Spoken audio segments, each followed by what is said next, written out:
Hello, Engagers, and welcome to the podcast. Thank you so much for tuning into this week's message. If you've been blessed at all by this ministry, feel free to check us out on engagemovement.com and click on the Get in Touch tab. There you can let us know. Also, if you feel led to give, check out the Give Online tab, and there you can sow a seed into this ministry to help us see a generation healed and a city changed through the hope of Jesus Christ. Thank you and enjoy.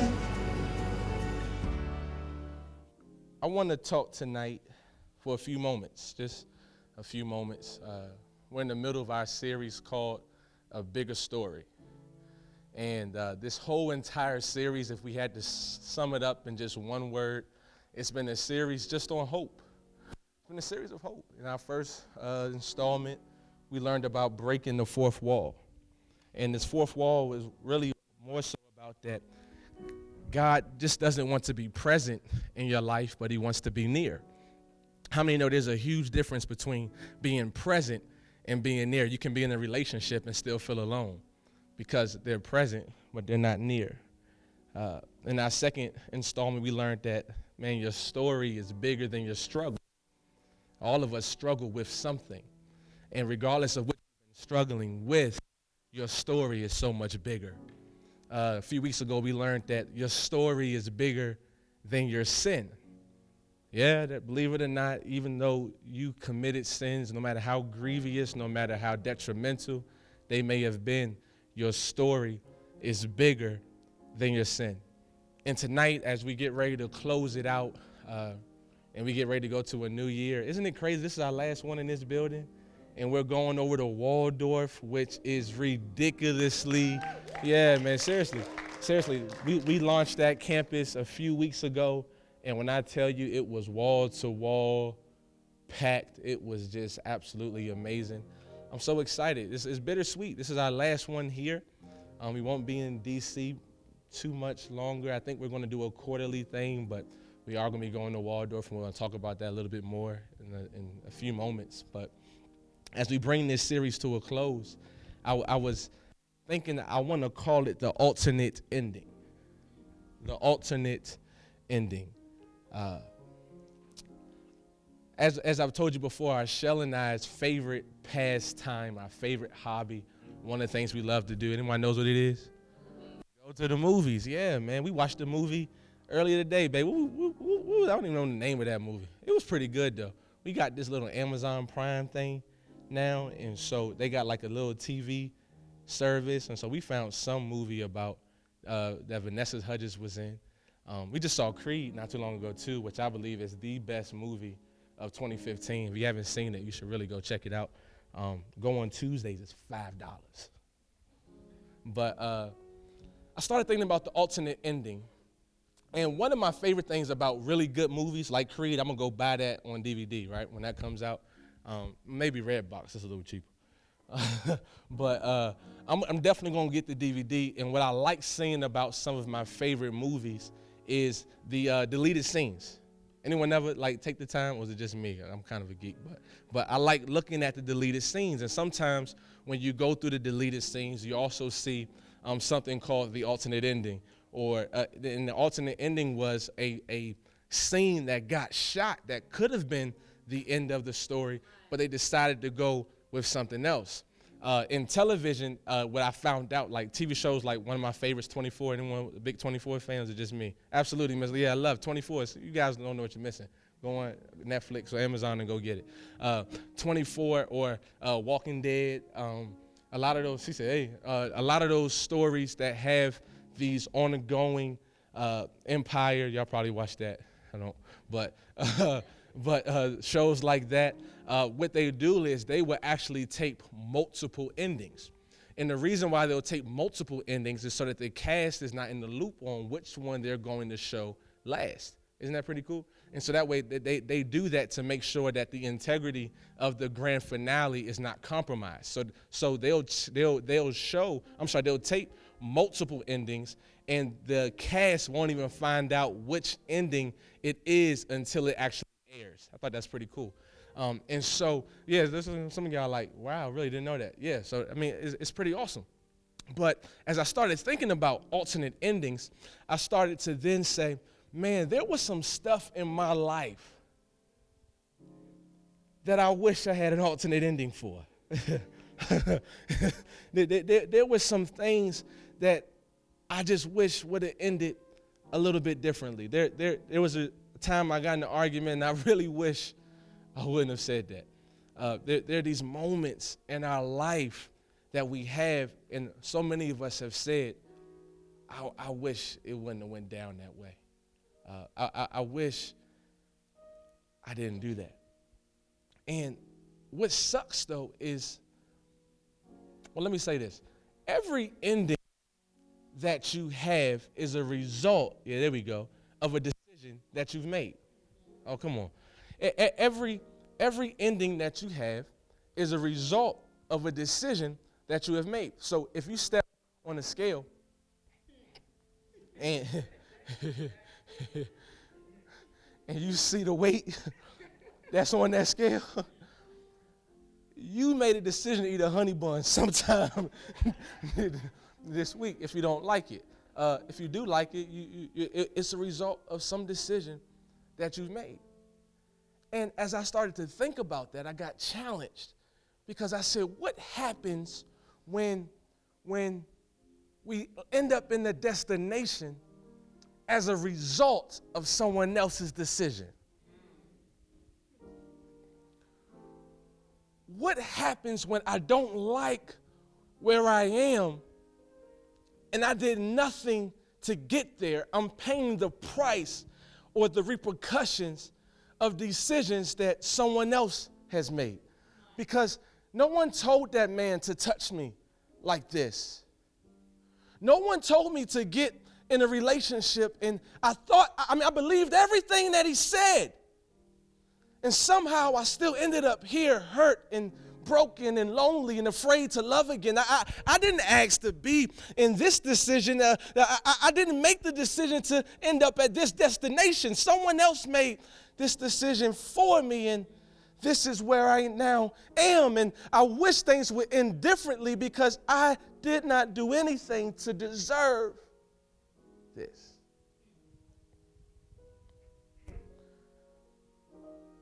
And sometimes the decisions of other people can leave you feeling lonely or abandoned or depressed or shameful.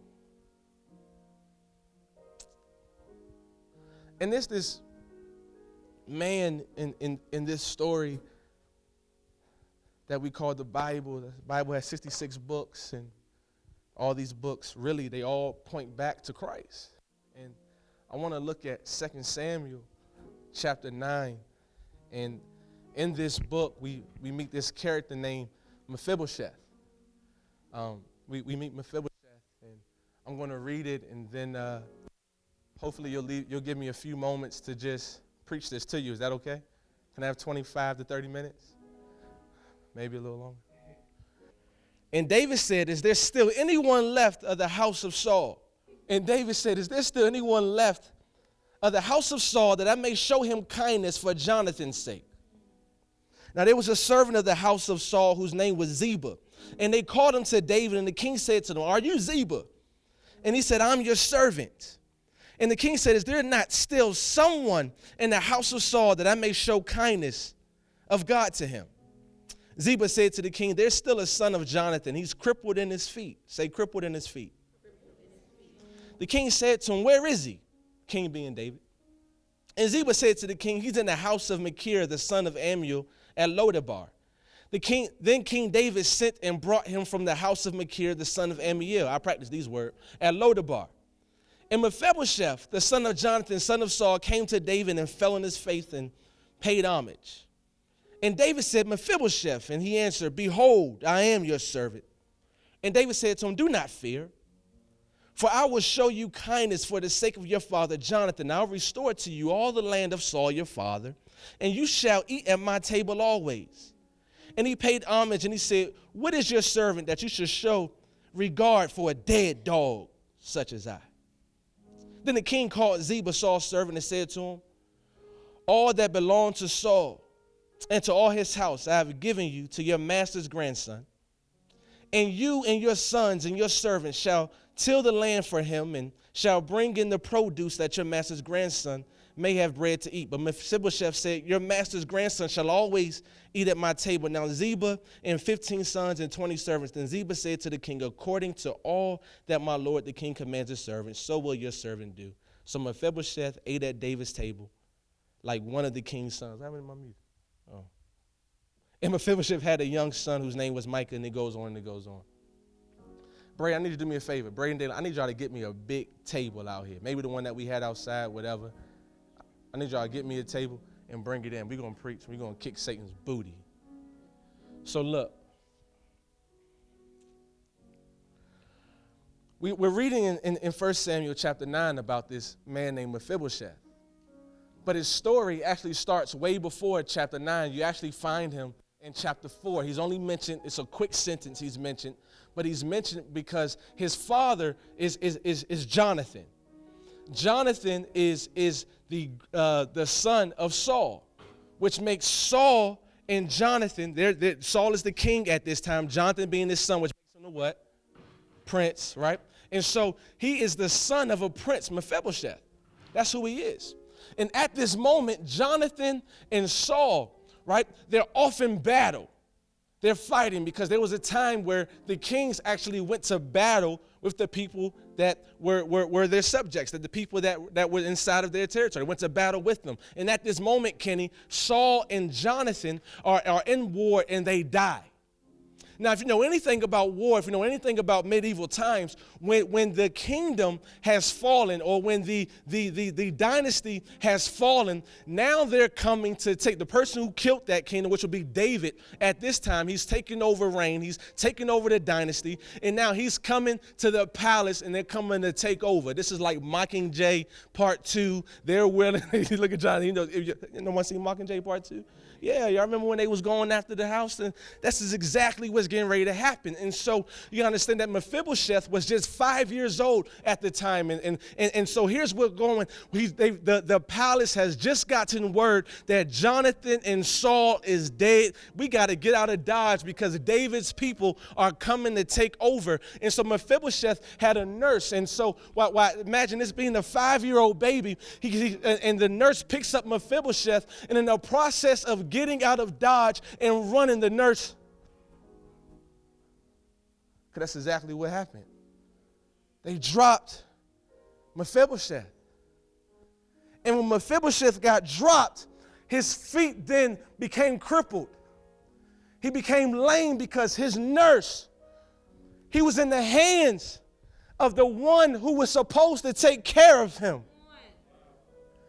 He was in the hands of the person that was supposed to watch and nurture and provide for him while his father and his grandson was away. This is royalty. This is precious blood. And in the process of her trying to look out for herself,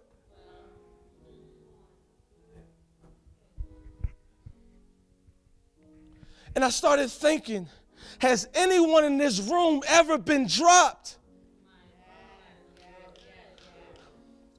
Maybe it was by your parents because your father just left you. Your father left you and you can't figure out why he would leave. You're such a precious baby. He didn't even get to know your name. He wasn't there for your first birthday. No one was there to teach you how to shave. No one was there to teach you how to be a man. And he just, or maybe it was your mom, because you spent more time being her mother than she was a mother to you. Maybe it was your parents because you got more images of them being drunk and strung out than you do of them nurturing you and providing for you. And you've been dropped to the point where it's crippled you. Or maybe it was your spouse because you put all your trust in them. You remember those days of courting. You remember those days of saying I love you and sweet nothings. And when the pressure moment came, he could not fight the temptation because he really had a background of pornography and he didn't know how to get off of it. And that temptation led him to something else. And you put your heart in his hands and you said that to death do us part, for richer or poor, for sickness or in health, I'm committed to you. But somehow he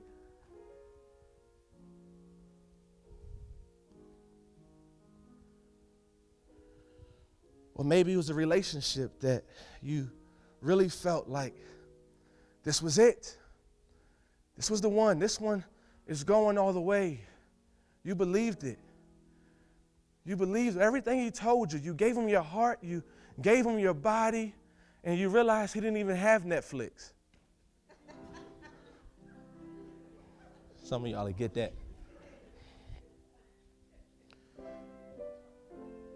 And after a night, he no longer returned your texts, no longer returned your calls. It was dropped. Maybe it was your education. Because you spent all this money and, you borrowed all this money. You got this degree. And you realize I can't get a job for what I went to school for. Sally Mae can kick that one, right? He was dropped. Maybe it was this society, this generation, this culture that have you believing that you can have it all when the truth is you can't. Had you believing that if you put on the right face, if you talk to the right way, if you walk this, if you can get enough Instagram likes, and then you realize that those likes didn't really come, and so you take it down and put it on at a different time, a peak time, and you still can get the likes because you got these God-sized voids because people have dropped you, and maybe I've located you because you've been 1 or 2 or 3, or maybe all of these things where you realize that I'm being dropped and I'm crippled because my relationship with God, I'm not able really to hear what God wants me to say because I'm trying to nurture my own wounds because I put my heart in the people who said that they love me. I put my heart in the hands of the people who said they were going to be there. I had these expectations. I said, you know what? I trust you. And somehow in the process of them looking out for them, they dropped me.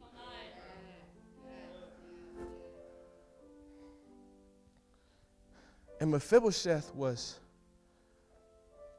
crippled in both feet because the person that was supposed to make sure that he was okay dropped the ball and dropped him. And he had to settle in this place called Lodabar.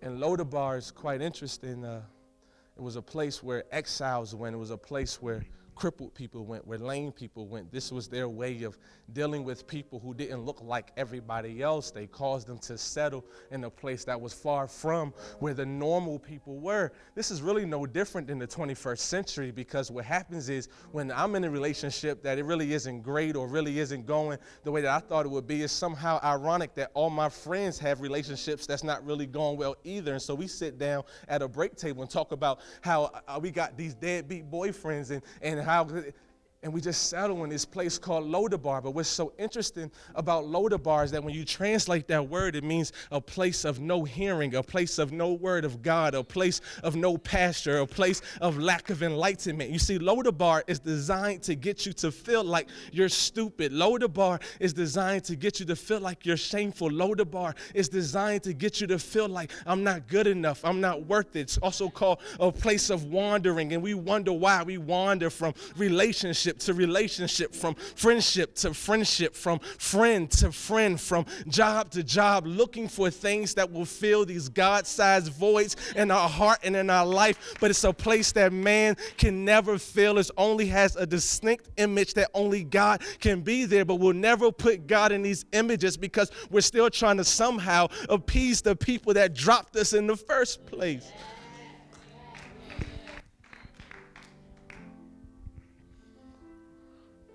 And so they're in Lodabar. I promise I'm going to connect the alternate ending. They're in Lodabar. And somewhere miles away, David is thinking about his friend Jonathan. Jonathan is Mephibosheth's father.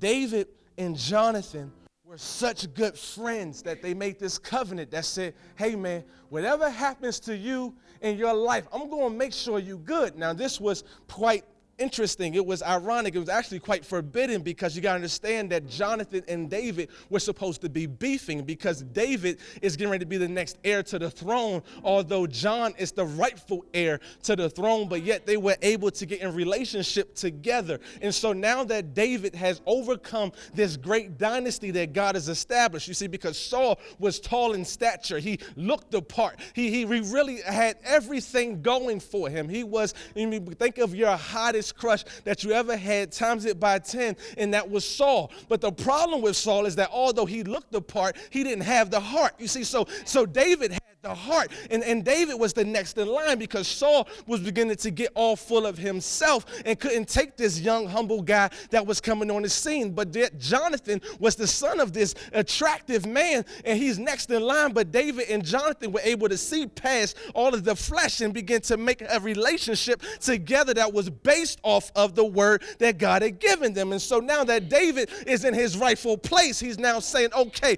who in Jonathan's family can I bless? I'm trying to preach. Who in Jonathan's family can I bless?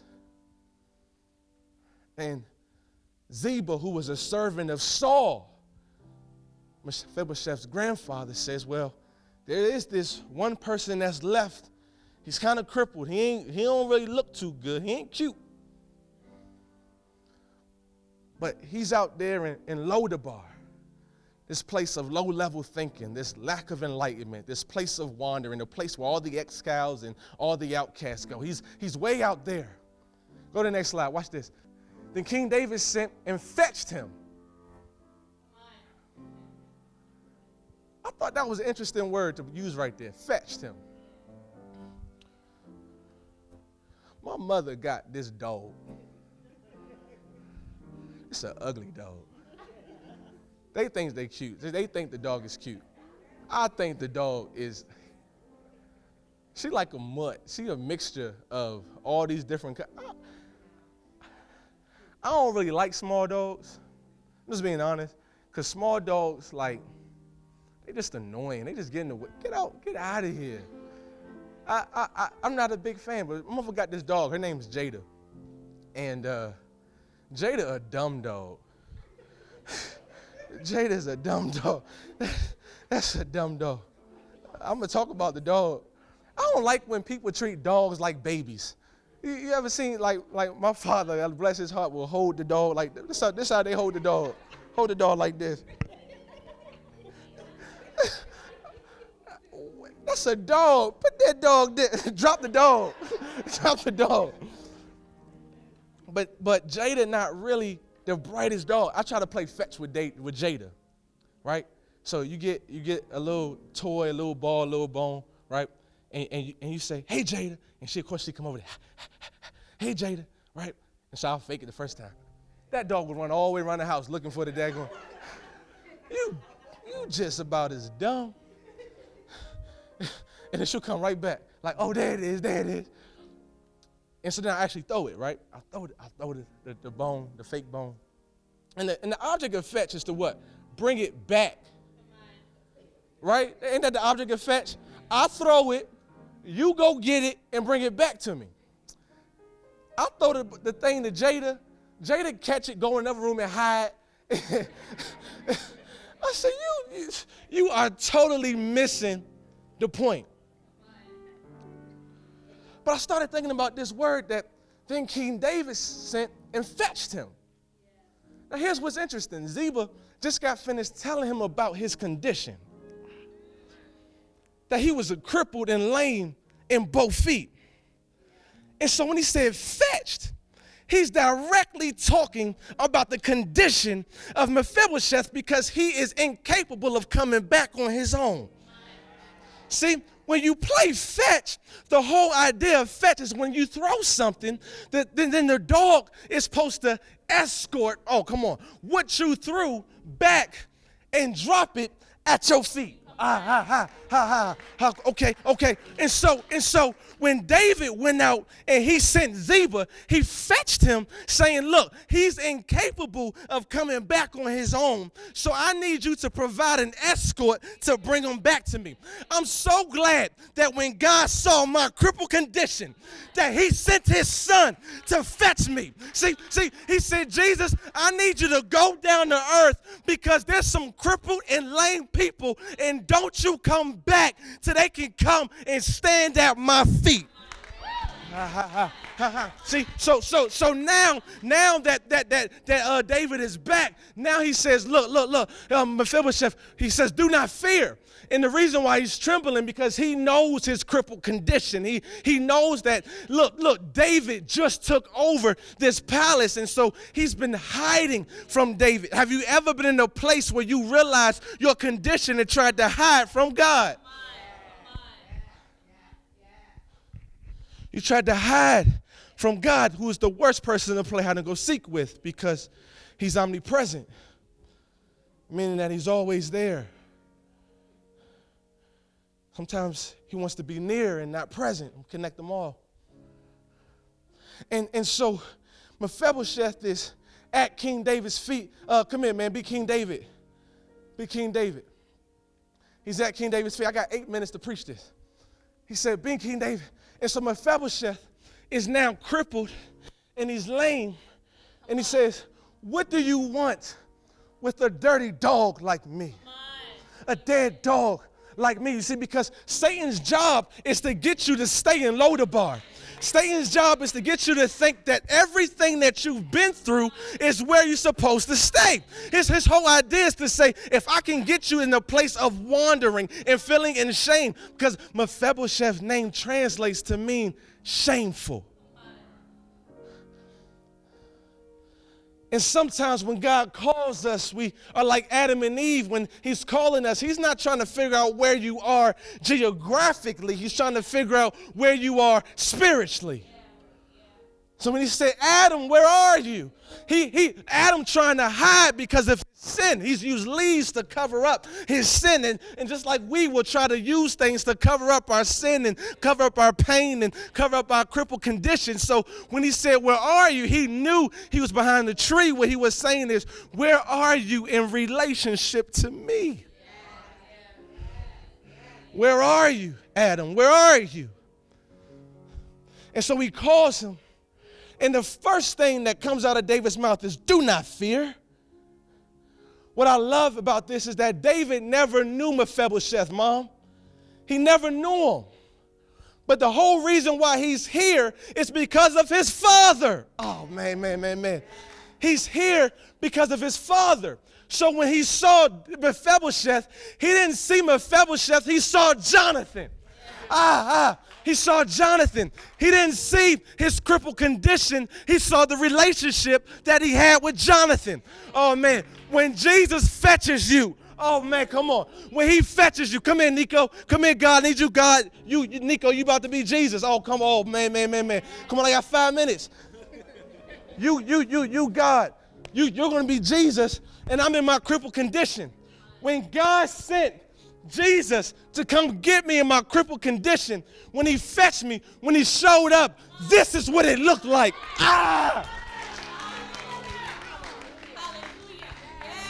So it's now in my crippled condition that I'm able to come and become boldly before the Father. And in my midst of my shame, in the midst of my guilt, in the midst of my frustration, in the midst of my crippled decisions, God doesn't see me. He sees the one that fetched me.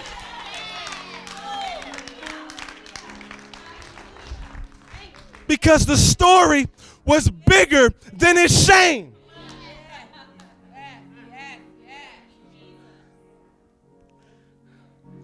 Thank you. I got 5 minutes. I got to finish this up. So, I got this cousin. I preach about her often, but I never give her name. She's in North Carolina. Almost said something I shouldn't have said. She might watch YouTube.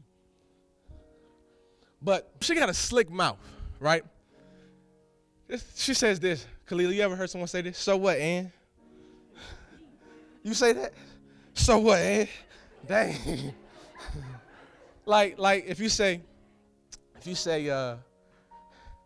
hey, cuz, I almost said her name. Hey, cuz, your room look kind of dirty. So what, Ann? It get fixed. Or like one time she was talking, she was so rude to someone. I said, why'd you say that? You know how people talk on speakerphone, you hear their conversation? I said, why'd you say that to her? So what, Ann? She deserved it. She shouldn't have popped off like that. Just so what, Ann? That's what she says. And so as I was thinking about this sermon, I said, maybe she can help me preach. Because some people in this room maybe got a little too drunk, maybe got high and made some dumb decisions and slept with someone that you really didn't want to sleep to. And I feel like my cousin would say, so what, Ann?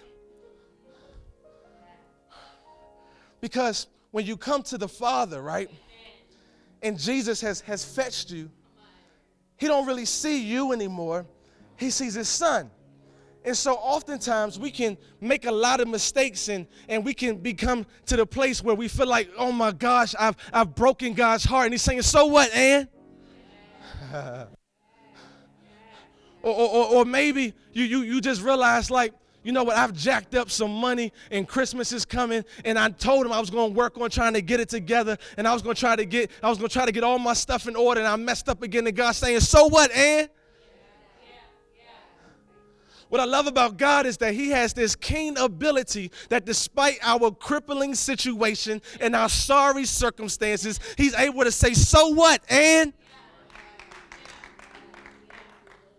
And the end is this. You see, God wanted to bless Mephibosheth. He wanted to take him from Lodabar to get this, the king's table.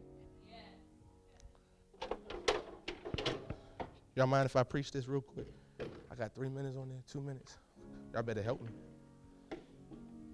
Go to the next verse. Watch this. Come everyone who thirsts. Come to the waters, and he who has no money, come up here, worship team.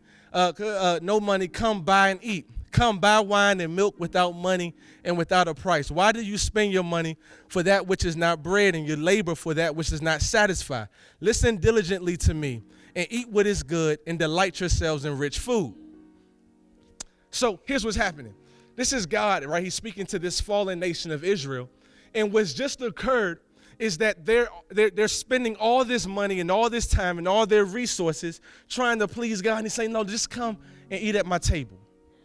And here's what's so interesting, that Mephibosheth was in Lodabar, which means like it was a land of outcasts. It was a land where you were not supposed to be able to have nothing to do with the kingdom at all. And here comes this guy named David who had the heart, who wanted to bless someone he was in relationship with named Mephibosheth. And he said, Mephibosheth, hey, this is what I need you to do. Don't be afraid. Just come down and sit at my table. And I started wondering, what's so significant about sitting at the king's table? Because you got to understand that the table, that when you sit with the kings, it was a table of favor. It was a table of honor. It was a table of where, like, imagine coming to sit down with Obama. For some of y'all might not like him, but how many of you would not sit at his table and let them feed you? Most of us would, right? Right? So he was coming to sit at the table with the king. And I started thinking, okay, God, when I sit down at the table, what do I do before I eat? Give thanks and do what? Say what? I say grace at this table. There's grace at the king's table. Because here's what you got to realize. He was crippled in both feet.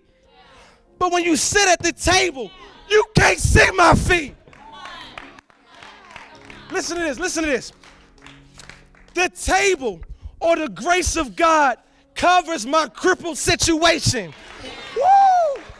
And when I sit at the table, I look like everybody else that's sitting there.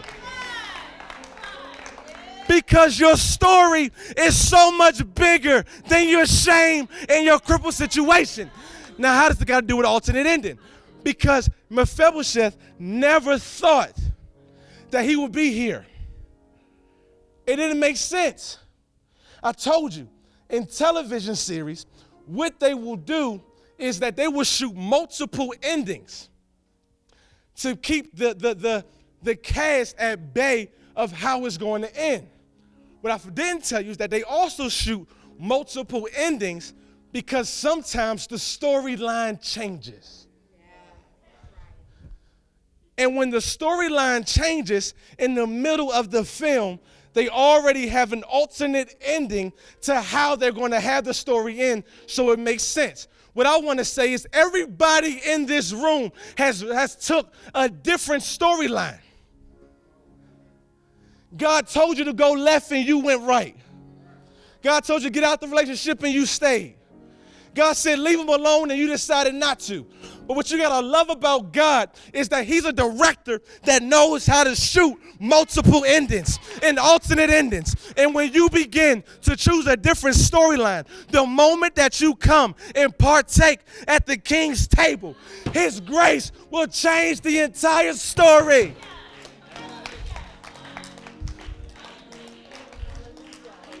Because your story is bigger than your shame.